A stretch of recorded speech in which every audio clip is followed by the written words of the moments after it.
August 14th, 1992. Tampa, Florida. Cop and a half film set.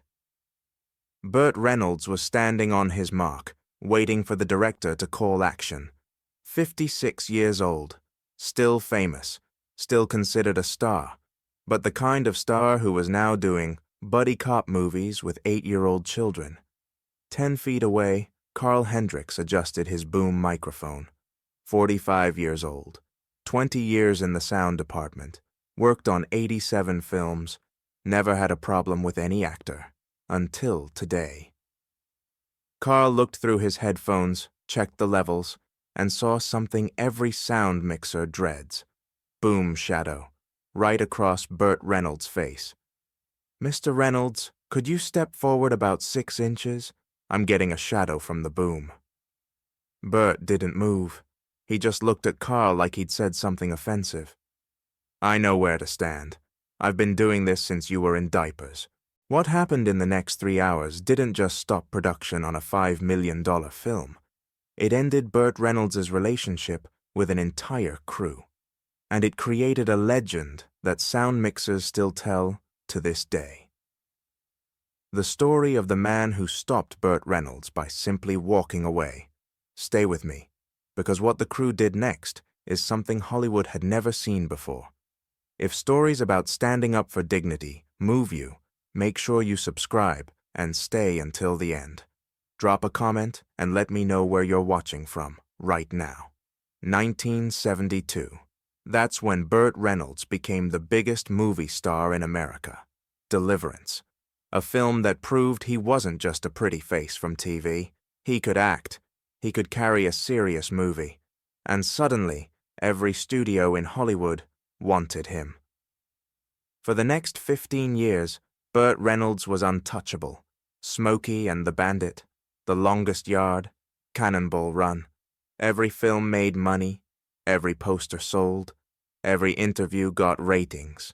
But by 1992, something had changed. The films were smaller, the budgets were tighter, the scripts were worse. Burt Reynolds was still getting lead roles, but they weren't the roles he wanted. They were the roles he had to take.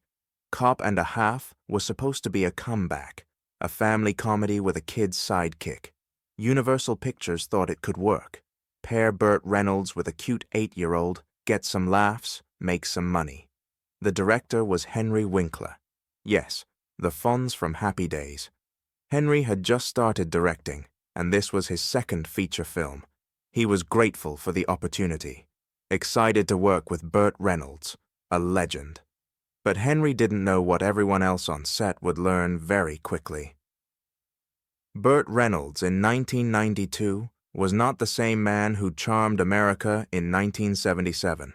He was angry, defensive, and he treated every suggestion like a personal attack. Hendricks had worked with difficult actors before, stars who thought they knew more than the crew, egos who couldn't take direction, prima donnas who demanded special treatment. But Carl had never worked with someone who made everything personal. On day 1 of production, Burt arrived 2 hours late. No apology, no explanation. Just walked onto set like everyone should be grateful he showed up. Henry Winkler greeted him warmly. "Burt, great to see you. We're so excited to have you." Burt barely shook his hand. "Where's my trailer?" "Just over there. I think you'll find it very comfortable." Burt looked at the trailer. Standard lead actor accommodation. Nice, but not extravagant. "This is what you got me? I'm Burt Reynolds. I need better than this." Henry tried to laugh it off. "Well, we're on a tight budget, but if there's something specific you need..." "I need respect. That's what I need." The crew exchanged glances. This was going to be a long shoot. By day 3, everyone had a Burt story. The wardrobe assistant who brought him the wrong shirt. Burt threw it at her. "Do I look like I wear polyester?" The PA who brought him coffee with 1 cream instead of 2. Burt didn't drink it, just stared at the PA until he got nervous and left. The script supervisor who corrected a line reading. Burt stopped the scene.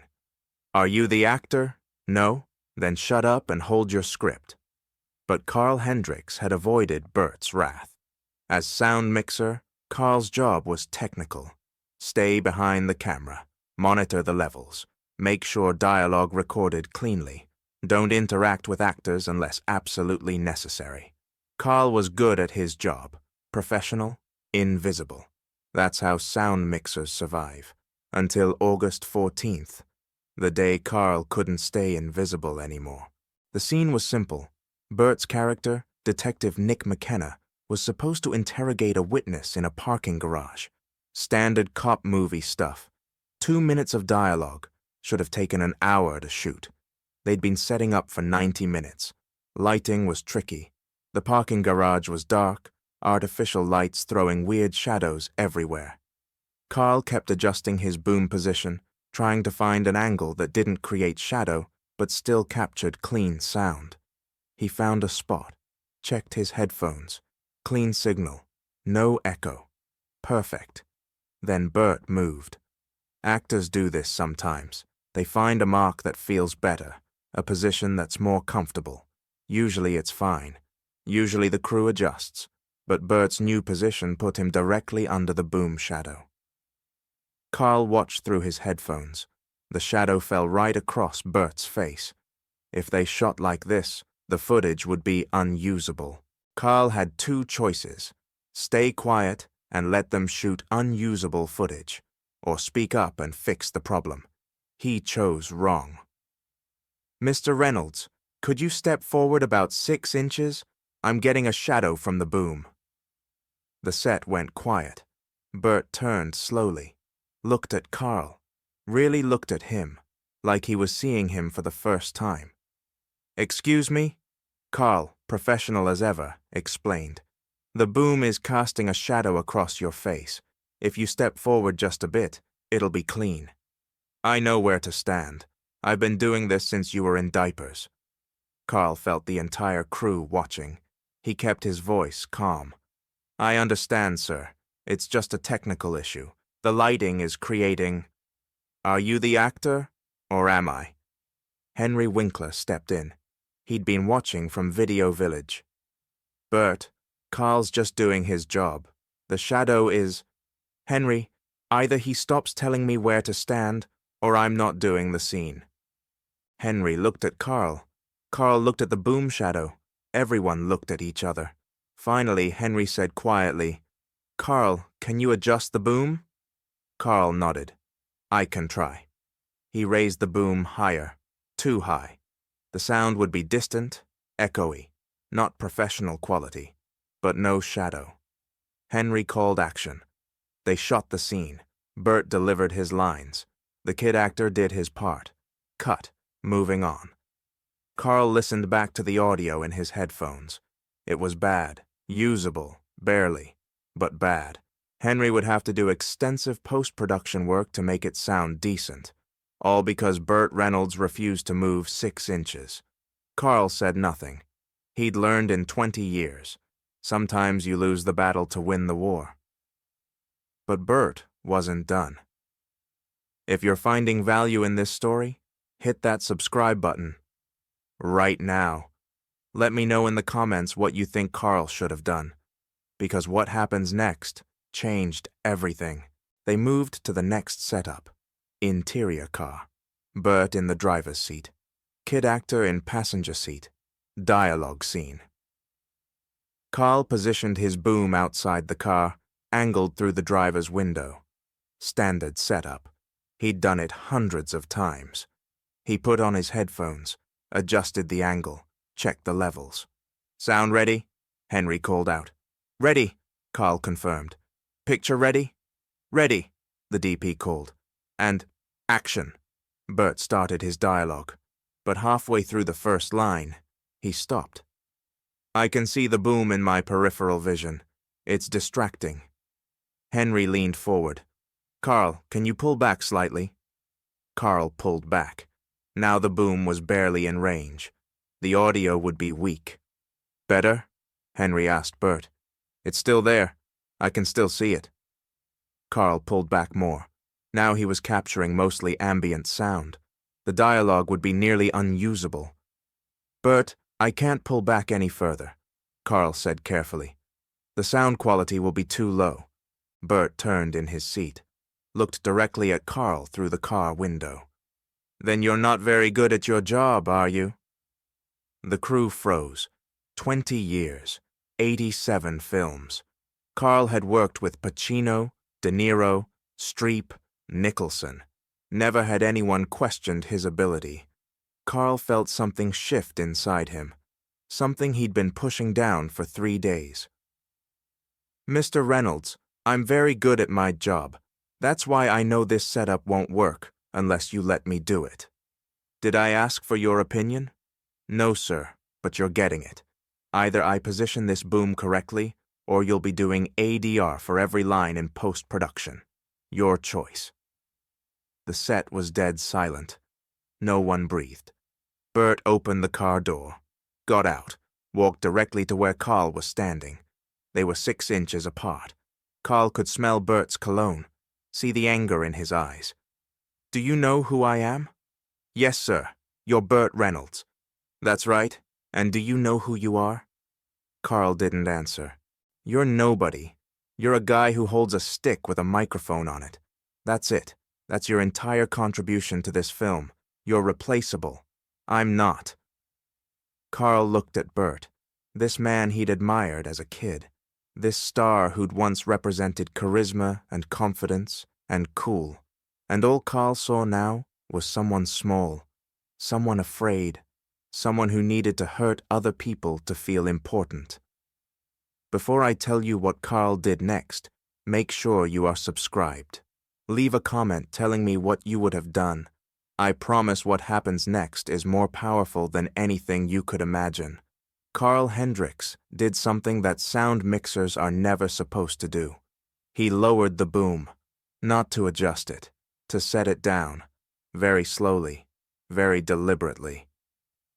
He unclipped the microphone cable, set the boom pole against the wall, took off his headphones, placed them carefully on top of his sound cart. The entire crew watched. Carl, Henry Winkler's voice was quiet, concerned. What are you doing? Carl didn't look at Henry. He looked at Burt. I've worked in this industry for 20 years. I've worked with the best. I've worked with the difficult. I've worked with people who treated me like I was invisible. But I have never, in 20 years, been told I'm nobody by someone who needs me more than I need him. Burt's face went red. What did you just say? I said you need me more than I need you, because in 3 months, this film will be in theaters and forgotten. But I'll still have my career, I'll still have my reputation, and I'll still have my dignity. Carl turned to Henry. I'm sorry, I can't work under these conditions. Henry stood up from Video Village. Carl, please, let's take 5 and talk about this. There's nothing to talk about. Either he apologizes for what he just said, or I'm done. Everyone looked at Burt. Burt looked at Carl, then at Henry, then at the 50 crew members watching this confrontation. And Burt Reynolds did what Burt Reynolds always did when confronted with the choice between ego and connection. He chose ego. Fine, leave. We'll get someone else. Carl nodded, started packing his equipment. Henry rushed over. Burt, come on. Carl's the best sound mixer in Florida. We can't just... Then fire him or I walk. Henry turned to Carl. His face was pained, apologetic. Carl, I'm so sorry, but I can't lose my lead actor 3 days into production. I understand, Carl said quietly. Do what you have to do. Carl finished packing, closed his cases, and started walking toward the parking lot. That's when something remarkable happened. Marcus, the boom operator who worked under Carl, set down his equipment. Where are you going? The assistant director called. I work with Carl. If he's not welcome, neither am I. Marcus started walking.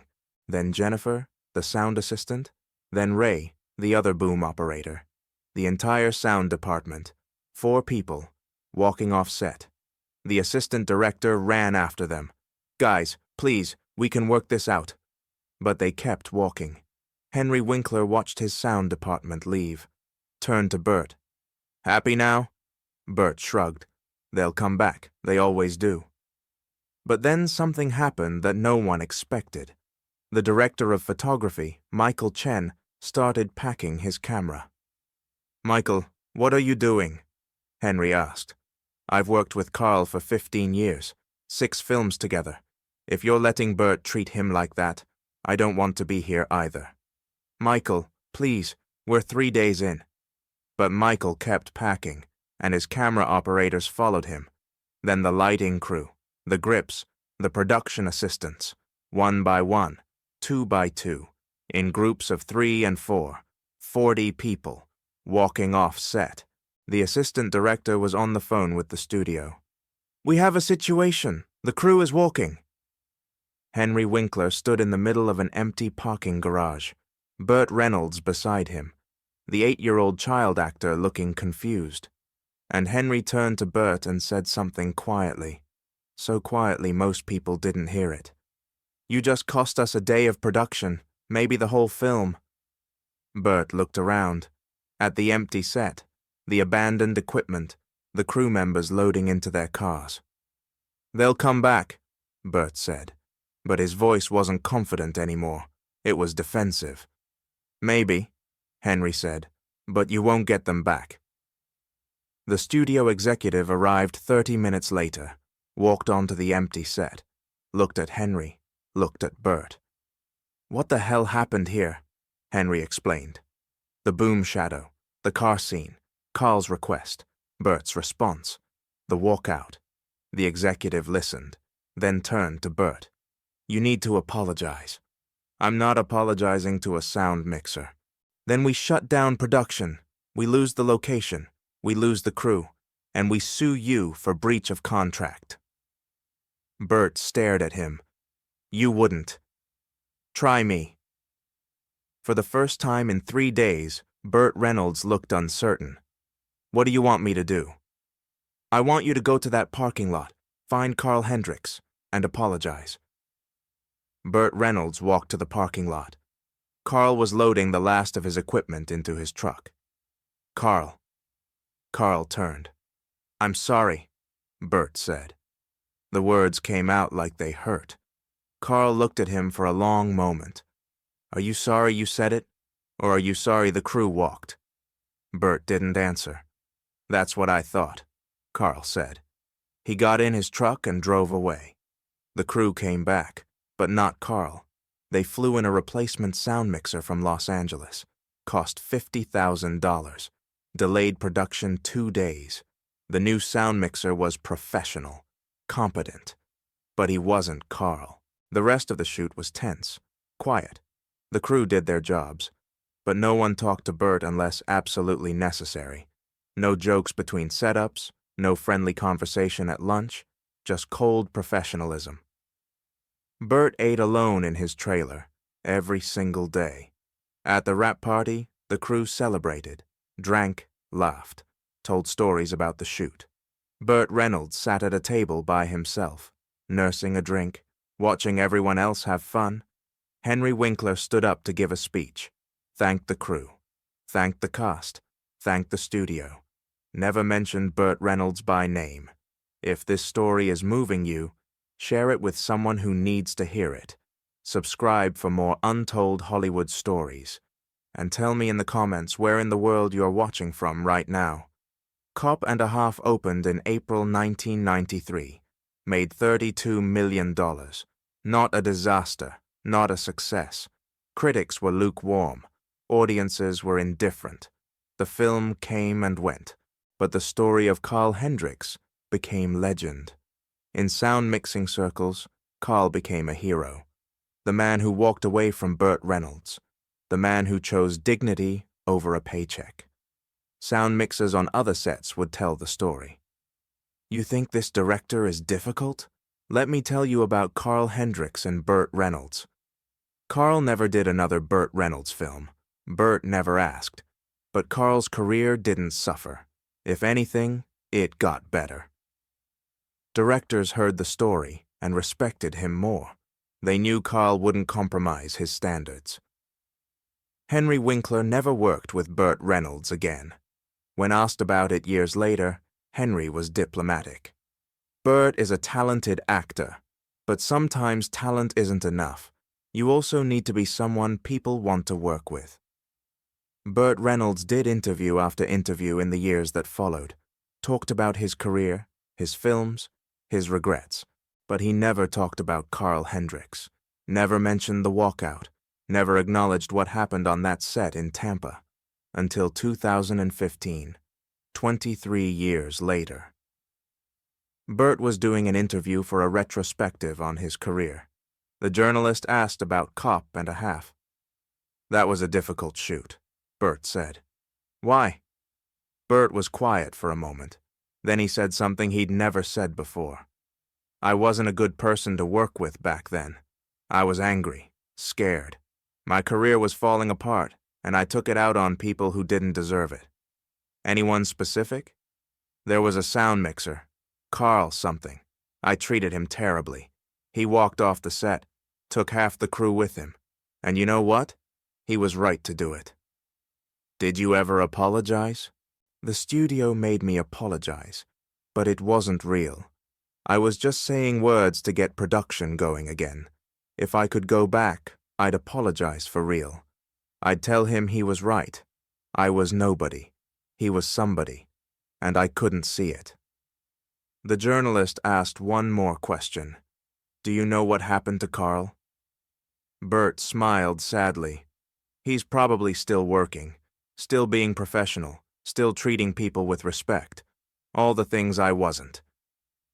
Carl Hendricks retired in 2010. 87 films, 28 years in the industry, a career he could be proud of. At his retirement party, someone asked him about his proudest moment.